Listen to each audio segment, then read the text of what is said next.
देखिए कोई डील नहीं हुई है। यदि सारी ईरान की शर्तों को मान लिया जाए जी तो डील तो सक्सेसफुल डील है ईरान के लिए। जी अगर ईरान को परमाणु बम बनाने की छूट दे दी जाए, उसके high long long range missile बनाने की छूट दे दिया जाए, ये सब कुछ तो ईरान की जीत है ना इसमें तो। हम्म फिर तो डील को फाइनल ही माना जाए। उसमें अमेरिका को क्या मिला?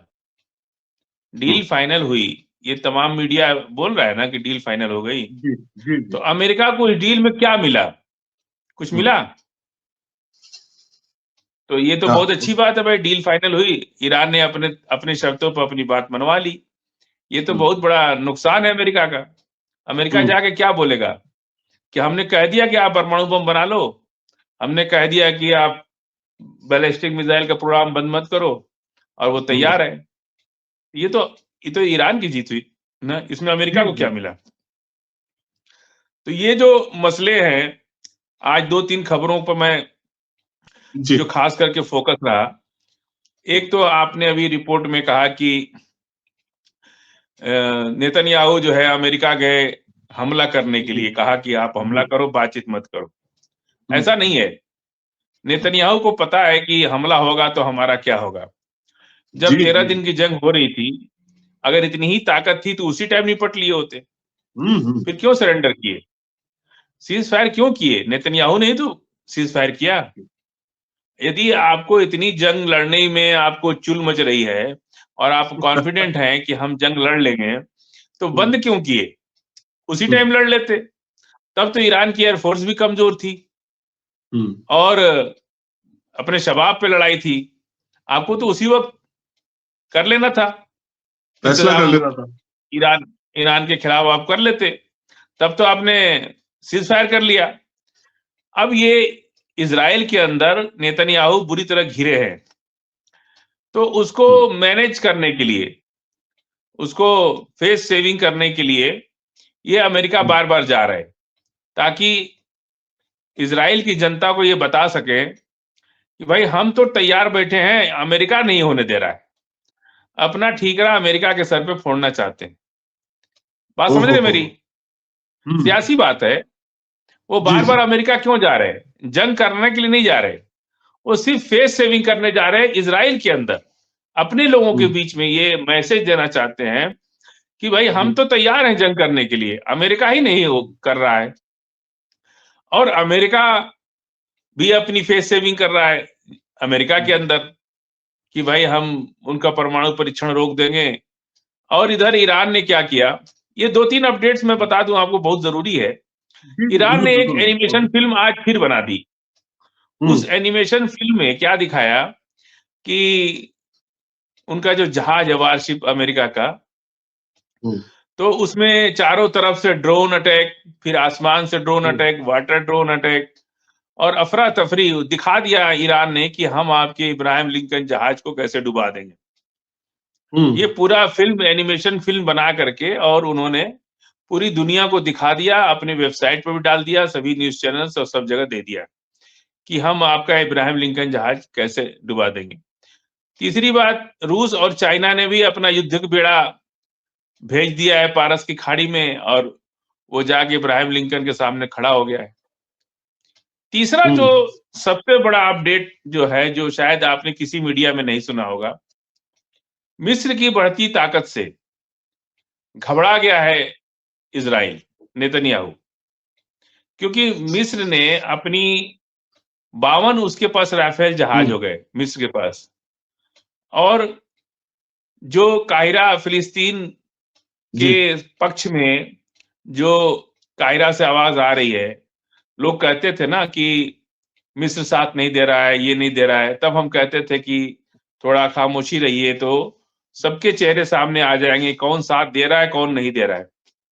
आज मिस्र का चेहरा भी सामने आ गया हम्म कि वो फिलिस्तीन के लिए पीछे हटने को तैयार नहीं है। और इजराइल ने बाकायदा अपनी पार्लियामेंट के अंदर ये आज एक प्रस्ताव रखा हम्म कि हमें मिस्र की बढ़ती ताकत पर चिंता जाहिर करनी चाहिए और उसे रोकना चाहिए।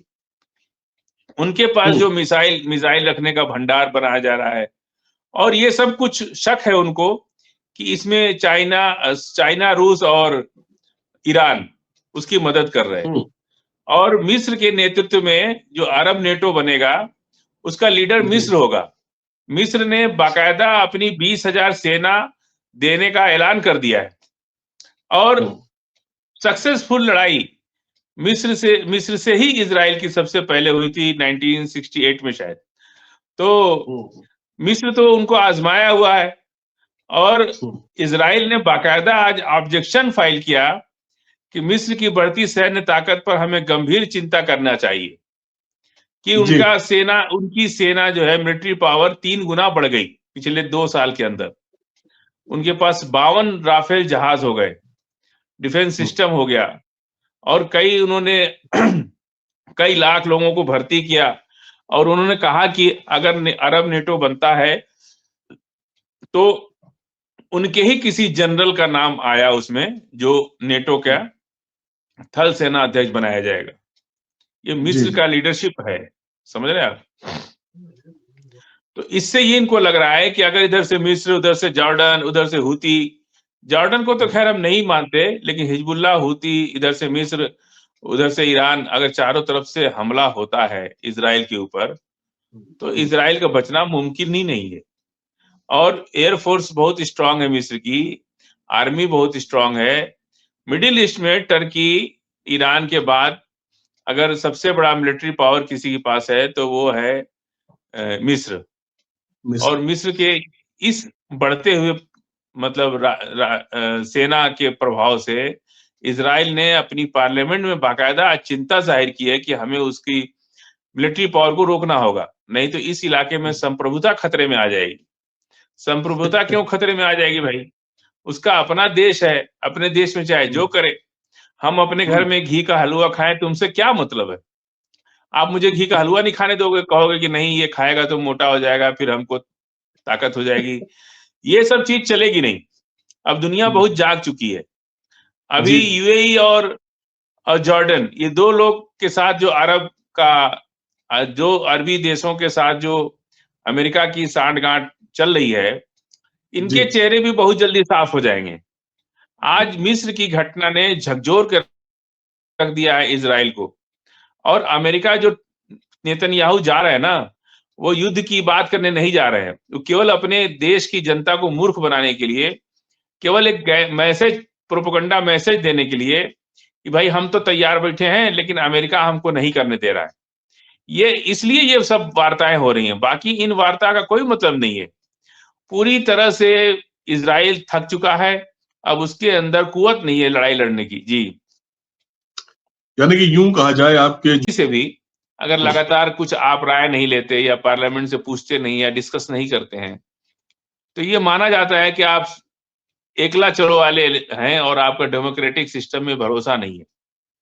इस चीज को मैनेज करने के लिए कि भाई कोई भी देश की जनता ये ना कहने पाए कि कोई भी दुश्मन हर जगह होते हैं, ये ना कहे कि ईरान अपने मर्जी का कर रहा है, क्योंकि वो इजराइल कुछ लोगों को सिखा करके भेज देगा जो जाके वहां बयान देंगे कि ईरान जो है गैर इस्लामिक है और अपने कुछ कर रहा है। तो जबकि ये बात आज आई भी कि जो जहाज वहां से मिले हैं इजराइल के, उस पे इजराइल का नाम नहीं लिखा था और वो पेट्रोलिंग कर रहा है, समझ रहे हैं आप? तो ये सब चीजें आई है सामने। और कभी भी आप ईरान को ये चीज जान लीजिए कि ईरान का अपना कॉन्स्टिट्यूशन है, उस कॉन्स्टिट्यूशन के आधार पर ईरान बराबर पार्लियामेंट के मेंबर्स के साथ बैठक करते रहते हैं, बात करते रहते हैं और एक-एक मेंबर्स उस पर गहरी पकड़ और नजर बनाए रखते हैं। जी, ये जो मैटर के लिए आप सारे रास्ते बंद कर देंगे तो हमें तो कोई ना कोई रास्ता खोलना ही पड़ेगा, चाहे नए रास्ते बनाने पड़ेंगे। तो वो सब तो रास्ता बन गया। अब तो 40 साल में चीजें सब व्यवस्थित हो चुकी हैं, उनके परमिशन देने से या उनके बैंड लगाने से कुछ ज्यादा फर्क नहीं पड़ता है। अब लोगों ने बाईपास का रास्ता खोज लिया है और एक कंट्री दूसरे कंट्री की मदद कर रही है। ऐसा नहीं है कि जो नेटो के मेंबर हैं वो हमारे देश की मदद नहीं कर रहे या अरब की या उनकी आसाम की मदद नहीं कर रहे। सभी लोग मदद कर रहे हैं, दिन के उजाले से लेके रात के अंधेरे तक। समुंदर में भी तो ऐसा थोड़ा ही है कि वहां पे अंधेरी कोठरी है कि जिसका मन करे वहां जाए और आए। वो भी एक नेटवर्क से चलती है और 24 घंटा 365 दिन वहां नजर रखी जाती है।